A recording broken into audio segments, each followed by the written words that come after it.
Hi friends, తోటకూర వండుతున్నా నేను. ఉల్లిగడ్డ, తోటకూర. ఆకుకూరలల్లో పసుపు ఎక్కువ వేయద్దు, కొంచెం తక్కువ వేయాలి. ఆకుకూరలల్లో ఎక్కువ వేయద్దు పసుపు. నాకు పెద్దవాళ్ళు చెప్పారు, నాకు కూడా తెలియదు. ఆకుకూరలల్లో ఎక్కువ పసుపు వేయద్దని, లేదనుకుంటే కొంచెం వేయాలి. నేను ఉల్లిగడ్డలు వేసిన నూనె పోసి ఉల్లిగడ్డ వేస్తే కొంచెం ఉప్పు వేస్తే తొందరగా మగ్గిపోతాయి ఉల్లిగడ్డలు. ఇంకా తెల్లగడ్డ దంచేసి, తెల్లగడ్డ అంటే ఎల్లిపాయ.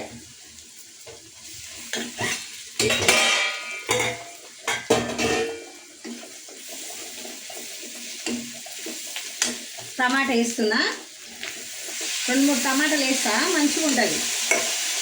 ఇగో ఆకుకూర వేస్తున్నా.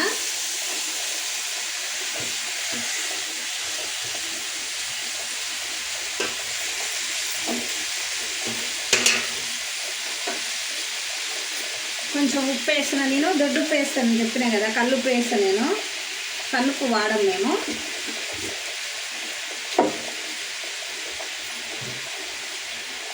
ఇక కారం మనం తిన్నంత, ఒకరొకరు తక్కువ తింటారు, ఒకరొకరు ఎక్కువ తింటారు. మనకు తగినంత వేసుకోవచ్చు కారం.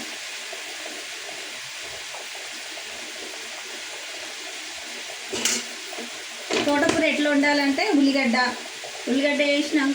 వేగినాక ఎల్లిగడ్డ వేయాలి. ఎల్లిగడ్డ వేసి ఇష్టం ఒకరొకరు టమాటా వేసుకుంటారు, వేసుకోరు. నేనైతే టమాటా వేస్తా.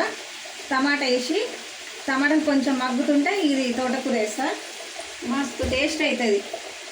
ఆకుకూరలు కొంతమంది ఏమి ఇష్టంగా తింటారు, కొంతమంది తినరు. ఆకుకూరలు అంటేనే ఇష్టం ఉంటుంది. కొంతమంది నాకైతే చాలా ఇష్టం ఆకుకూరలు, బాగా తింటాను నేను. ఎట్లా నన్న ఉట్టిగా ఉప్పు వేసి ఉడకబెట్టుకొని అయినా తింటాను నేను.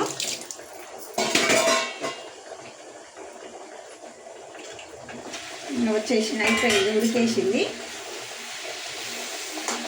చాలా బాగుంటుంది.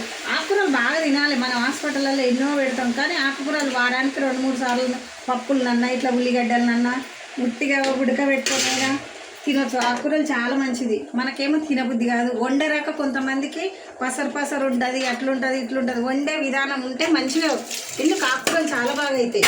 నేనైతే బాగా తింటా ఆకుకూరలు. ఆకుకూరలు తినండి, ఆకుకూరలు తింటే చాలా మంచిది, ఆరోగ్యానికి చాలా